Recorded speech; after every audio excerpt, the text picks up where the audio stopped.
Hello अस्सलाम वालेकुम, कैसी हैं आप तीनों। आज जो है हमने नेक्स्ट टॉपिक पढ़ना है डीएनए की एनालाइजिंग। ठीक है, डीएनए की एनालाइजिंग कैसे होती है।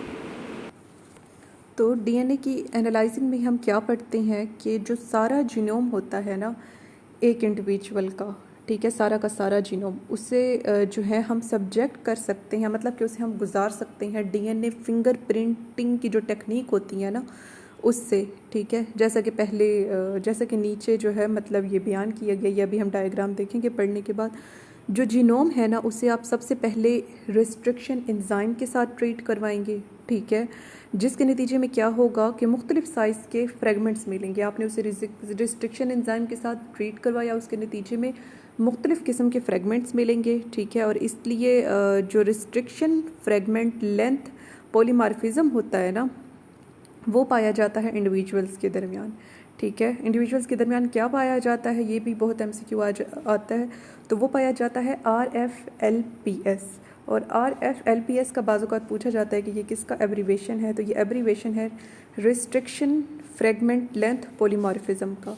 और इस प्रोसेस के दौरान जिसे जो है हम जेल इलेक्ट्रोफोरेसिस कहते हैं, फोर हम सुराखों को कहते हैं और सिस कहते हैं बेरिंग, यानी कि इलेक्ट्रिसिटी के ज़रिए से जो उसमें सुराख किए जाते हैं वो वाली टेक्निक। और इस प्रोसेस के दौरान जिसे हम जेल इलेक्ट्रोफोरेसिस कहते हैं, जो फ्रेगमेंट्स होंगे वो अपनी लेंथ के हिसाब से एक दूसरे से अलग हो जाएंगे। ठीक है, अपने मालिक्यूलर वेट के हिसाब से, अपने साइज़ के हिसाब से, लेंथ के हिसाब से।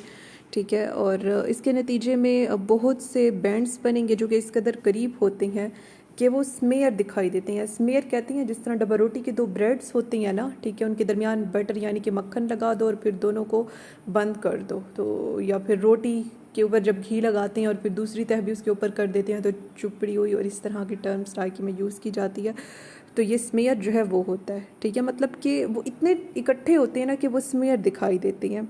और इस ताहम जो प्रोब्स का हम इस्तेमाल करते हैं, प्रोब कहते हैं खोज लगाने वाले को। ठीक है, और ये हम पहले पढ़ कर हैं कि प्रोब को कैसा होना चाहिए, फ्लोरेसेंट हो या रेडियो एक्टिव हो, ताकि उसको पहचाना जा सके। प्रोब्स का जो इस्तेमाल होता है जेनेटिक मार्कर्स के लिए, वो डिस्टिंक्टिव पैटर्न पैदा करेगा। ठीक है, प्रोब्स का इस्तेमाल क्या करेगा, एक मुनफरिद पैटर्न पैदा करेगा जिसे आप रिकॉर्ड कर लेंगे एक्सरे फिल्म के ऊपर। तो इस सारे में आपने क्या देखा कि सारे के सारे जीनोम को आप वो जो फिंगर प्रिंटिंग वाली टेक्निक है उससे गुजार सकते हैं। और यानी कि जब रिस्ट्रिक्शन एंजाइम आप उस पर अप्लाई करेंगे तो मुख्तलिफ छोटे छोटे पीसेस बनेंगे और रिस्ट्रिक्शन फ्रेगमेंट लेंथ पॉलीमार्फिज्म RFLPS हासिल होगा और जेल इलेक्ट्रोफोरेसिस होगी। ठीक है, और वो एक दूसरे से अलग हो जाएंगे, लेकिन बाज़ औक़ात वो इतने छोटे छोटे होते हैं कि वो स्मीयर दिखाई देते हैं, मतलब इकट्ठे जुड़े हुए दिखाई देते हैं। और प्रोब्स का जो आप इस्तेमाल करेंगे जेनेटिक मार्कर्स के लिए, ठीक है, प्रोब्स का जो इस्तेमाल कर रही हैं वो से एक मुनफरिद पैटर्न देगा जिसे आप एक्सरे फिल्म पर देख सकते हैं, रिकॉर्ड कर सकते हैं। ये डायग्राम हम एंड पर देखेंगे।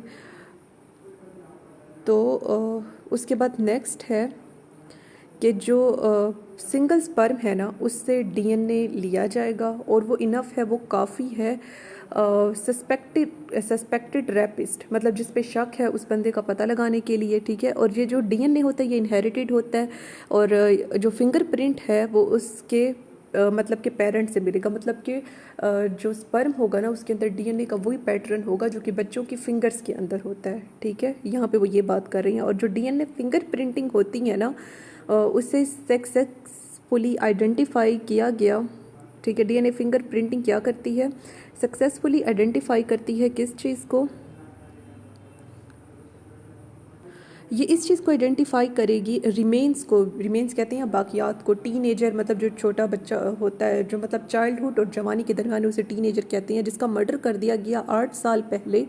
ठीक है, क्योंकि स्केलेटल डीएनए जो है उसका पेरेंट से के डीएनए से मिलता है, मतलब एक टीनेजर बच्चा था उसका कत्ल कर दिया गया और अब उसके वालिदैन का पता लगाना है। तो आप कैसे पता लगाएंगे कि अब आपको मतलब उसका स्केलेटन मिला है, उसकी हड्डियाँ यानी कि रिमेन्स बाकियात मिली हैं, तो उसका डीएनए आप ले लेंगे, वो उसके पेरेंट्स से मिलता होगा। तो वो पेरेंट्स के स्पर्म, मिसाल के तौर पर आप एक पेरेंट का स्पर्म ले लेंगे, ठीक है, उसका डीएनए, और फिर वो जो टीनेजर बच्चे का स्केलेटन का डीएनए अगर आपस में मिल गया, क्योंकि तो वो उन्हीं का बच्चा होगा, क्योंकि उस टाइम जब मतलब उन्हें स्केलेटन मिला तो वो उस टाइम तो मतलब सिर्फ हड्डियाँ होंगी ना। ठीक है, मतलब वो ऊपर मतलब कि गोश्त या स्किन तो कुछ नहीं होगा जिससे वो अपने बच्चे को पहचान सके। तो बम ब्लास्ट में जो है मतलब कि शनाख्त खो जाती है, और वैसे तेज़ाब की वजह से चेहरा मसख़ कर दिया जाता है, और बाकी मुख्तलिफ़ चीज़ों की वजह से जो मर्डर होता है जिसमें शनाख्त खो दी जाए, जिसमें वालिदैन को ये पता ना चले कि उनका बच्चा कौन सा है, तो वो स्केलेटन का डीएनए लेंगे और उधर से पेरेंट के स्पर्म का डीएनए लेंगे या उनके फिंगर्स का लेंगे, उन दोनों को मैच करेंगे, तो उससे सस्पेक्टेड रेपिस्ट मतलब पता चल जाएगा कि ये उन्हीं की औलाद है, उन्हीं के बच्चे हैं। ठीक है। और उसके बाद नेक्स्ट है कि ये जो 23.7 डायाग्राम है, इसमें कुछ डीएनए के ना फिंगरप्रिंट दिए गए हैं। ठीक है, ये आप देख सकते हैं। और ये जो है उस बच्चे का जो वो फिंगरप्रिंट है, ठीक है, वो उसके पेरेंट से ज़ाहिर करती है। ठीक है, मतलब बच्चे का फिंगरप्रिंट पेरेंट से ज़ाहिर किया गया है। जो बच्चा है उसने डीएनए अपने दोनों पेरेंट्स से लिया है। ठीक है, मतलब माँ से भी बाप से भी। जो एरो है ना वो ज़ाहिर कर रही हैं कि कुछ बैंड्स उसमें उसके बाप जैसे हैं और कुछ बैंड उसमें उसकी माँ जैसे हैं, और कुछ बैंड्स जो हैं वो यूनिक हैं। ठीक है, मतलब अब हम हैं ना, हमारे फिंगरप्रिंटिंग की जाए तो हमारे कुछ बैंड्स हमारी फिंगरप्रिंटिंग में हमारे माँ बाप से मिलते होंगे, लेकिन कुछ यूनिक होते हैं हमारे लिए। इसलिए कहा जाता है कि दुनिया में जितने भी लोग हैं ना, वैसे कहा जाता है कि हमारी प्रोटीन मिलती है आपस में ही, और इस वजह से मे भी हमारे एंसेस्टर एक हो। लेकिन डीएनए फिंगरप्रिंटिंग वो वाहिद चीज़ है जो दुनिया के सारे इंसानों को एक दूसरे से जो है मुख्तलिफ बना रही है। ठीक है, तो कुछ पेरेंट्स जो हैं यूनिक होते हैं हर इंसान के लिए। कुछ पेरेंट्स से मिलेंगे लेकिन कुछ यूनिक होंगे जो कि किसी के साथ भी मैच नहीं करते, इवन के पेरेंट्स के साथ भी नहीं। और यहाँ पे जो है एक डिस्प्यूटेड पेरेंटहुड कहते हैं, जिसमें मतलब पता ना चल रहा हो। मिसाल के तौर पर कोई अदालत में केस गया तो दो बंदे हैं, ठीक है, उनमें से एक कहता है कि ये मेरा बच्चा है, दूसरा आदमी कहता है कि ये मेरा। पता लगाना है कि उन दो आदमियों में से कौन सा उसका बाप है। अब ये पाकिस्तान में तो नहीं होता, ये गैर मुल्क में ही देखने को मिलता है। तो वहाँ पे इन चीज़ों का कैसे पता लगाते हैं कि दो पर्सनस हैं, ठीक है, F1 और F2 क्लेम वो दावा करते हैं। किस चीज़ का वो दावा करते हैं कि वो जो चाइल्ड सी है, ठीक है, उसके बाप है। और उनकी जो अब मदर तो मतलब एक ही होती है, ठीक है, माँ एक ही होती है, तो उसका तो कभी भी मसला नहीं होता। ठीक है, तो माँ के फिंगरप्रिंट जो है वो दिए गए हैं M में। ठीक है, तो उसके बाद नेक्स्ट है कि वो जो चाइल्ड है ना उसने डीएनए लिया है अपने दोनों पेरेंट्स से, मतलब माँ से भी और बाप से भी। ठीक है, और जो F1 है वो रियल फादर नहीं होगा। ठीक है, अब हम ये कैसे पता चला कि F1 रियल फादर नहीं है? आप देखें कि अब ये जो चाइल्ड सी है ना, ठीक है, अब इसका हम कंपैरिजन करते हैं।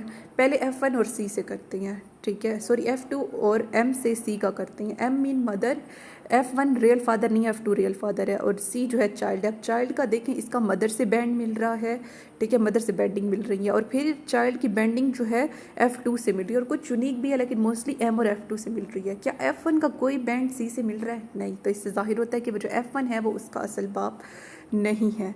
ठीक है, और उसके बाद जो एरोज़ है ना लेफ़्ट साइड पे, वो कॉमन बैंड्स, मतलब लेफ़्ट साइड पे एरो कॉमन बैंड्स, मतलब जो कॉमन है असल बाप, माँ और बच्चे में, वो दिखा रहे हैं। तो ये एरो के अलावा भी दिख रहे हैं, आप देख सकते हैं। ठीक है, ये मदर और चाइल्ड के दरमियान दिखा रहे हैं, लेकिन जो राइट साइड वाले हैं ना, ठीक है, वो दिखा रहे हैं कॉमन बैंड।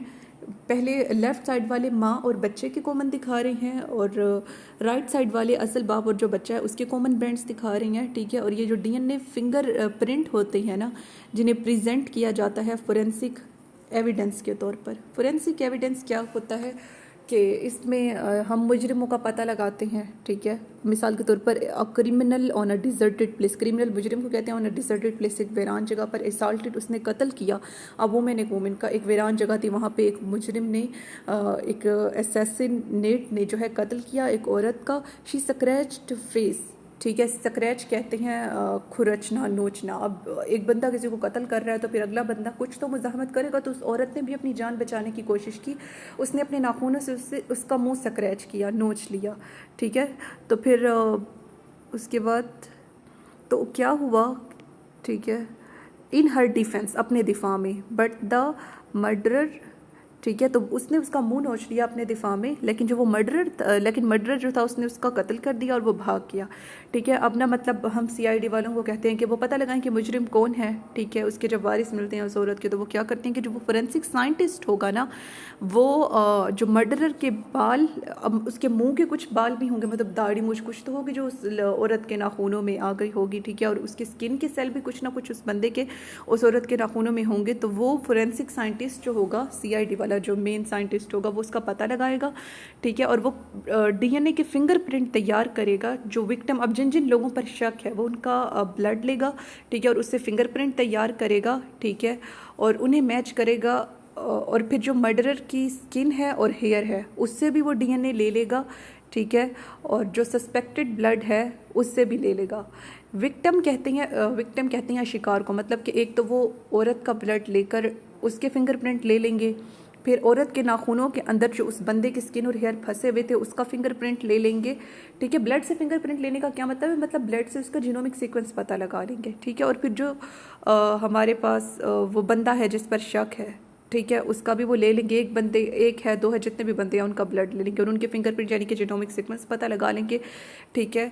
तो अब जो है कंपेयर करेंगे इन सब को, ठीक है, स्पेसिफिक डीएनए के सीक्वेंस के लिए, और बता सकते हैं कि हु इज़ गिल्टी, मतलब कौन मुजरिम है और कौन नहीं है, ठीक है। जो सस्पेक्ट 1 है ना उसके फिंगरप्रिंट मिलते हैं स्किन सेल के फिंगरप्रिंट से जो कि उस औरत के नाखूनों से लिए गए, विक्टिम जो कि शिकार हुई, मतलब जो कत्ल हुई, ठीक है। तो उससे क्या होगा कि इससे जाहिर होता है कि जो सस्पेक्ट 1 है वो कल्प्रिट यानी कि मुजरिम है, और जो सस्पेक्ट 2 और 3 हैं वो बेकसूर हैं, वो मुजरिम नहीं है।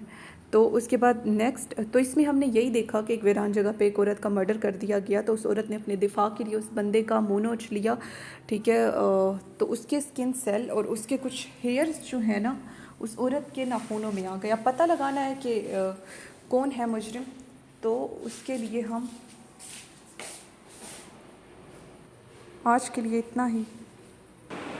अच्छा, तो फिर वो जो उसके नाखूनों के अंदर उसके बाल थे और स्किन सेल थे उनका फिंगर प्रिंटिंग यानी कि जीनोमिक सीक्वेंस ले लिया गया, जो औरत शिकार हुई उसका ले लिया गया, और जिस पर शक था उसका ले लिया गया, ठीक है, जितने लोग जिन पर शक था। तो फिर इससे जाहिर हुआ कि वो जो कल्प्रिट 1 है वो मुजरिम है और जो बाकी 2 और 3 वाले हैं वो बेकसूर हैं। और जो पीसीआर की इम्प्लीफिकेशन और एनालिसिस होती है इसका हम मुख्तलिफ मकासद के लिए इस्तेमाल कर सकते हैं। पीसीआर कहते हैं पॉलीमरेज चेन रिएक्शन को।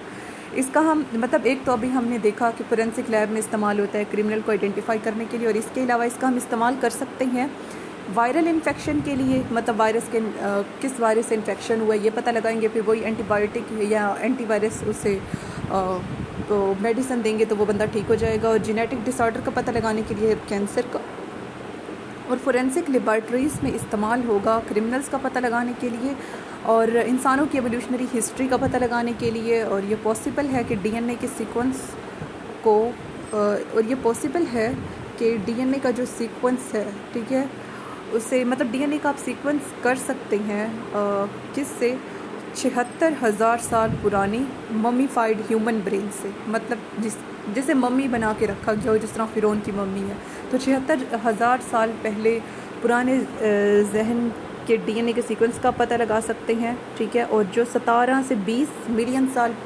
पुराने पौधों के बाकियात यानी कि फोसल्स हैं उससे भी उसके जीनोमिक सीक्वेंस का पता लगा सकते हैं पीसीआर एम्प्लीफिकेशन से।